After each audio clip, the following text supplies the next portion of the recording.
जगह हर चौराहे पर संविधान को लेकर चर्चा है। क्या आपको लगता है सर सच में संविधान खतरे में है? संविधान वाकई में खतरे में इस तरह से है कि एक एक आर्टिकल खत्म हो रहा है। जैसे निर्मला सीतारमण ने संसद के अंदर ही खड़े होकर कहा है कि अडानी अंबानी को देश बेचने का काम दोनों के माध्यम से हो रहा है। सर क्या आपको लगता है अपोजिशन कमजोर है सर हिंदुस्तान में? ऑब्वियसली कमजोर है, कमजोर नहीं है। हर जगह हर चौराहे पर संविधान को लेकर चर्चा है। क्या आपको लगता है सर सच में संविधान खतरे में है? संविधान वाकई में खतरे में इस तरह से है कि एक एक आर्टिकल खत्म हो रहा है। जैसे निर्मला सीतारमण ने संसद के अंदर ही खड़े होकर कहा है कि सारा जो पब्लिक सेक्टर है वो 2 साल में बेचने वाले हैं। इसका मतलब आर्टिकल 340 गया। आर्टिकल 340 रिजर्वेशन के लिए है। रिजर्वेशन कहाँ पर है? पब्लिक सेक्टर में। जब पब्लिक सेक्टर ही नहीं होगा तो आरक्षण लेकर हम कहाँ जाने वाले हैं? और पब्लिक प्राइवेट सेक्टर में आरक्षण नहीं होगा, ये निर्मला सीतारमण ने पहले ही क्लियर कर दिया। यानी आर्टिकल 340 गया।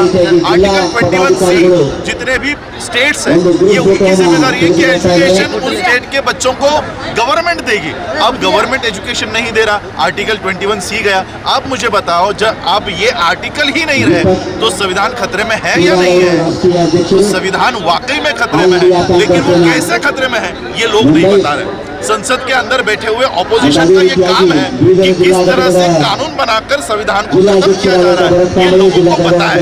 ये हमारा काम नहीं है, लेकिन ये काम हम लोगों को करना पड़ रहा है। ऑपोजिशन इस देश का सही में सोया हुआ है। सर क्या कोई साजिश है संविधान खत्म करने में?